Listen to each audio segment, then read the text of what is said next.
The Marriage Stone by Josephine Darcy. Chapter 34. To Sleep. The woman led them upstairs to a long hallway only sparsely lit with torches. "We're crowded tonight, my lords," she informed them as she paused at a heavy wooden door and pushed it open. They all took that to mean they'd be sharing a room that night. Not that Remus minded. None of them wanted Harry out of their sight. Remus thanked the woman and then followed the others into the room. Severus immediately closed and locked the door, sealing it up tight with several warding spells. There was little chance of anyone getting past the Slytherin's wards. One glance around the room confirmed that they had been given one of the old family quarters common several centuries back. With so many creatures threatening life and soul in this land, the space between the secured walls of the keep was at a premium. It would not be uncommon for entire families to share a small living space like this, though these quarters were generous enough. Someone had taken care to lay a heavy rug on the stone slabs of the floor, something Remus suspected had been done just for them. And though there were only 2 beds in the room, the bed curtains and linens looked fresh and clean. A fire had been lit in the large fireplace off to one side, and Sirius was currently inspecting the flames, no doubt confirming that it was secure from flue.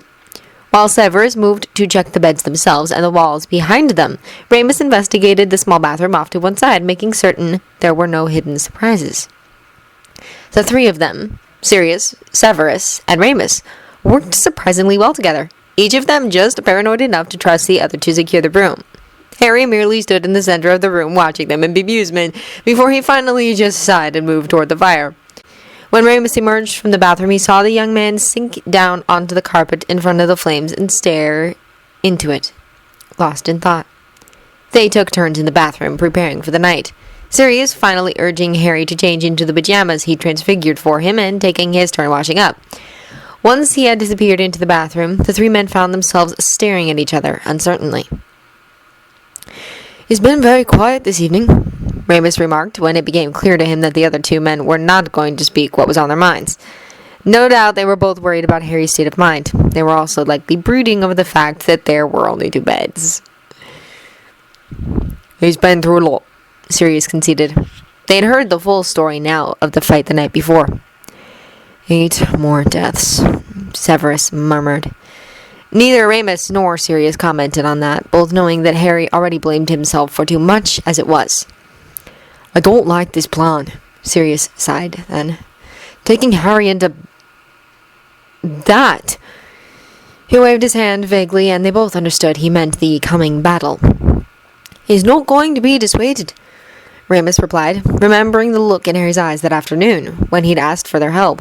The nod from both Sirius and Severus confirmed that they too had recognized the same thing. Something had fundamentally changed in Harry's perception of the world, though Remus was not yet certain what that might mean for all their futures. They heard the bathroom door open and looked up to see Harry re-enter the room dressed now in the pajamas Sirius had made for him. Barefoot and slender, he looked remarkably young, though his eyes, no longer hidden behind glasses thanks to Severus's potion, were not a child's eyes. Sirius wasted no time in grinning brightly at him. "You okay there, Harry?" he asked. The young man nodded, his face thoughtful. He took a cautious step forward as if deliberating something. The 3 of them waited in silence, seeing that he obviously had something on his mind. "I wanted to thank you," he said then, sounding terribly young, as if all his newfound confidence had left him. "For what, Harry?" Sirius asked, bemused, moving swiftly to Harry's side and taking hold of one of his hands. Harry smiled gratefully at him, and Remus could see his hand tightening in Sirius's grip. He was reminded suddenly of how little affection this young man had received growing up. Such gestures probably meant more to him than they truly understood, and Remus was grateful that Sirius was capable of such things. Both he and Severus were far too reserved, but Sirius more than made up for it. "For coming after me," Harry explained. "For saving me." Sirius grinned at that. "You didn't seem to need a whole lot of saving, Harry." "Not today," Harry said simply. "Tomorrow." The smile faded from Sirius's face, and he slipped an arm around Harry's shoulders. The confusion all 3 of them felt clear in his eyes.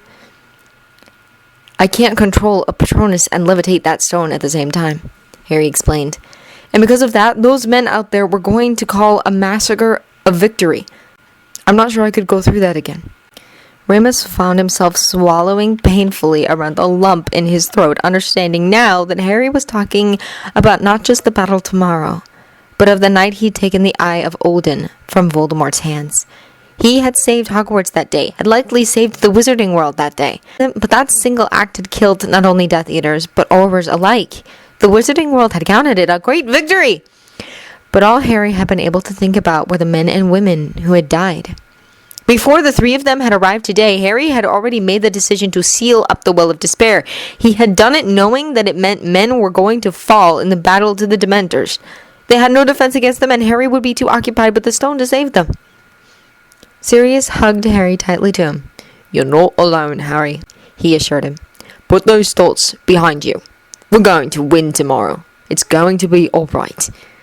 Those weren't really promises anyone could make in good faith.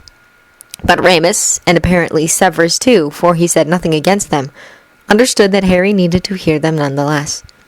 Harry looked into his godfather's eyes, searching his face for something more. "Will you be all right against the Dementors, Sirius?" he said, voicing the question Remus had been pondering himself all night. No one liked Dementors, but for a former prisoner of Azkaban they held an added terror. Sirius just smiled gently at the young man. "You don't honestly think I'd let you down, do you?" he teased, and Remus's heart lurched when he realized that Sirius's answer was really more of an evasion. Severus, who'd sat down on the bed on the far side of the room, shifted somewhat nervously as if he too realized that Sirius's answer wasn't what it should have been. Remus was uncertain if Harry realized it as well, for he smiled at the response. But his next word suggested he understood more than he let on. "Do you know what memory I use for my Patronus?" he asked with an almost shy grin. Sirius shook his head, his handsome face clearly showing his curiosity. Remus had wondered himself about that. He'd only ever told Harry to make certain it was a strong emotion, a powerful one. He had never asked Harry to explain it in detail. "The first night I met you," Harry said simply, "when you told me you were my godfather and asked me to come live with you." Across the room, Remus saw Severus turn his face away at that, jaw tightening with some emotion, and Remus found himself looking down at his feet, unable to stare at the emotion in both Harry's and Sirius's faces.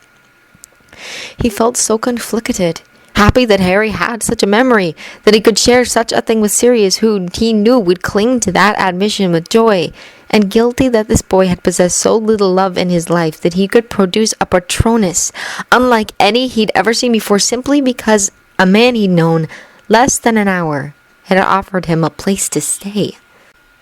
But it seemed to be exactly what Sirius needed to hear, for Remus could hear the pleasure in his voice when he said, "That is what produces prongs.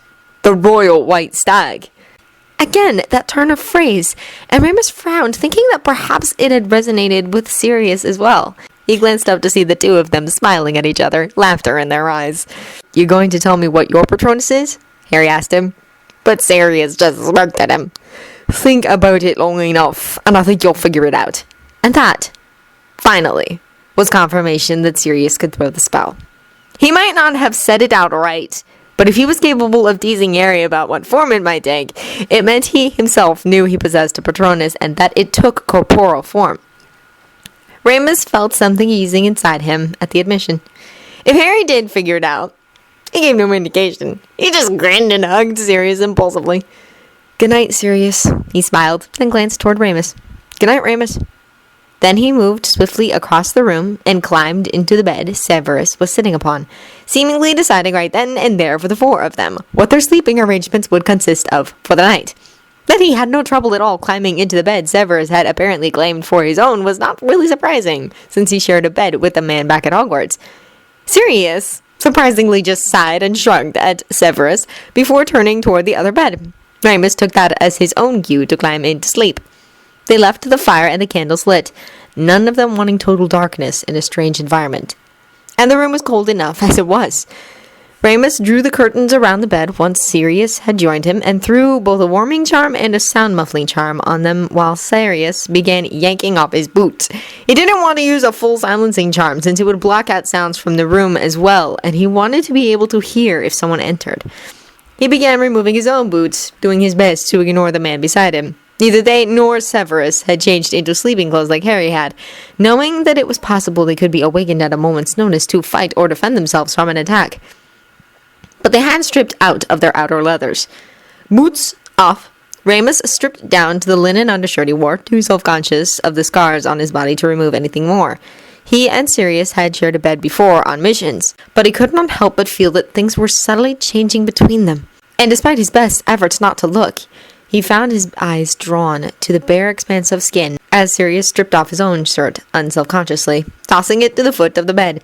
Sirius was all lean muscle and sinew, and Remus had dreamed many times of mapping each plane with his hands.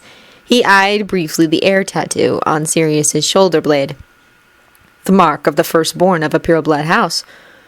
"Toujours pur," it said beneath the family crest, mocking the werewolf. Despite his best effort, Sirius caught him staring and frowned in concern. "Do you want me to transform?" he asked softly, keeping his voice low so that the others wouldn't hear. It took Remus a moment to understand what he was offering. He had transformed into Padfoot in the past so that Remus might feel more comfortable sharing a bed with him. But for some reason, tonight he did not want that at all. He shook his head swiftly before nervously yanking down the bedsheets and climbing between them. Sirius just grinned and slipped in beside him. "You really didn't know that blonde was hitting on you?" he asked then. Remus rolled onto his back and stared up at him. Sirius was propped up on one elbow, gazing curiously at him. "It's not a common occurrence," Remus informed him. "I hit on you all the time, Mooney," Sirius reminded him. And Remus had to concede that was true. Even back in school, Sirius had flirted with him, though it had largely been a joke to make them all laugh. "You don't mean it," Remus pointed out. For a long moment, Sirius said nothing, and then to Remus's shock, he felt Sirius's hand on his face, his fingers gently turning him towards him. The look in his eyes was, for once, neither teasing nor frivolous, his eyes gleaming with something that quite took Remus's breath away. When Sirius Black focused all his attention on you, it was rather like standing in the center of the sun. "Yes, Mooney, I do mean it. And you have to understand that I'm not going to give up." "Sirius," Remus whispered desperately because he so dearly wished to believe his words, and he knew just as certainly that his belief didn't really matter. If Sirius truly wished to push the issue, there was nothing in the world Remus could deny him, even if it were to tear him apart afterwards. And then Sirius's mouth was on his own, tasting him, drinking in the soft moan that escaped his lips. And it was so good, so sweet. All the joy and pleasure he'd spent his entire life demanding himself coalesced down to a single perfect sensation. He knew then that it didn't matter what he believed, what he hoped, what he might dream or fear. He utterly and completely belonged to Sirius Black, and always had. Sirius ended the kiss before it could go much farther, and Remus found himself staring helplessly up at the man in the dim light of their curtained bed.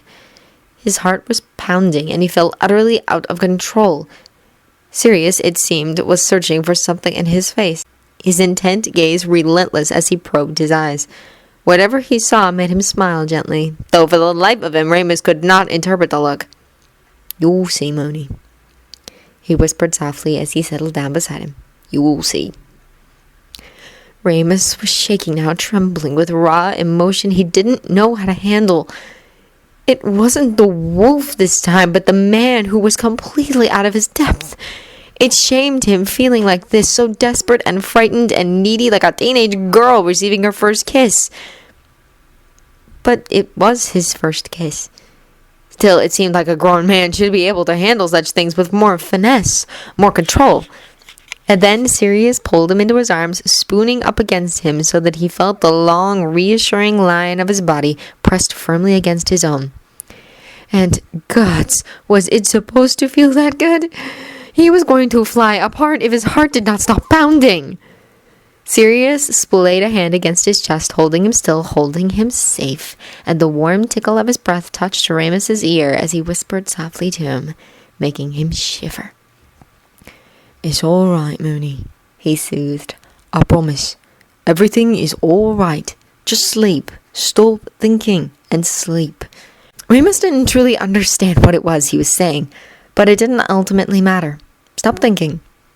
He could do that if Sirius wanted him to. For once, he could let go and just trust that Sirius would catch him. He was in Sirius Black's arms, lying against his bare chest, and had there ever been a time in his life when he had not dreamed of such a thing? He did as Sirius asked, and stopped thinking, settling down to listen to the man's heart beating against his own, strong and reassuring. And as sleep overcame him, he realized that for once even the wolf was utterly content. Severus climbed into bed beside Harry, pausing briefly to strip off his boots and his outerwear. Not wanting to make Harry uncomfortable, he left on his pants and the thick undershirt before sliding under the covers. As he settled his sword against the headboard in easy reach of his hand and his wand beneath his pillow, he was startled to notice that the boy was watching him closely. This bed was a lot smaller than the one they shared at Hogwarts, and there wasn't any of the comfortable distance between them. Already he could feel Harry's body heat seeping into him. "Are you hungry?" Harry asked softly then, surprising him. "Of course I'm hungry," Severus replied immediately, though he paused first to cast a sound-muffling charm on the curtains. "I'm so furious I could kill him." His words seemed to startle the young man, and he shifted uncomfortably. "I meant with me, not Ulrich," Harry corrected. "You?" Severus stared down at him in surprise, noticing that there was genuine concern in those bright green eyes. "You think I would be angry with you for getting kidnapped? How could that possibly be your fault?" But again he had misread the question, for Harry shook his head. "I mean because I said I'd help them tomorrow, with the stone and the Dementors." Severus sighed. He was angry, though not specifically at Harry. He was also terrified. And proud. "You're a Gryffindor, Harry. I can hardly fault you for acting true to your nature." At the confused look the young man gave him, he just shook his head. "No, Harry, I'm not mad at you. I've quite resigned myself to the fact that I'm married to a Gryffindor." Harry smiled wryly at that. "Sorry," he said, only vaguely apologetic. "I'm glad you're here," he added. Severus smiled faintly at that. "Where else would I be? You know the Winterlands are the birthplace of Godric Gryffindor. You and your two dogfathers are surrounded by fellow Gryffindors. You need at least one Slytherin to keep you from doing anything crazy." For once, Harry didn't protest the intended insult to Black or Lupin, or the disparagement against all Gryffindors. Rather, he just smiled and settled down into his pillow, looking as if Severus' insult had set all things right with his world. "I'm glad you're here," he said again, and perhaps he truly was. He certainly didn't protest or scoot away when Severus settled down beside him, body nearly touching his beneath the heavy blankets. Rather, he just settled into the warmth and closed his eyes, his breath evening out into sleep. Severus lay awake a long while, listening to Harry breathe beside him, grateful that he was all right, worried about what tomorrow might bring. He didn't think too long or too hard on the thoughts of jealousy that had plagued him earlier, or on the fact that the heat from the young man's body was sorely tempting him to roll over and touch. Instead, he focused on the idea that no matter what, come what may tomorrow, he would make certain that Harry survived the conflict.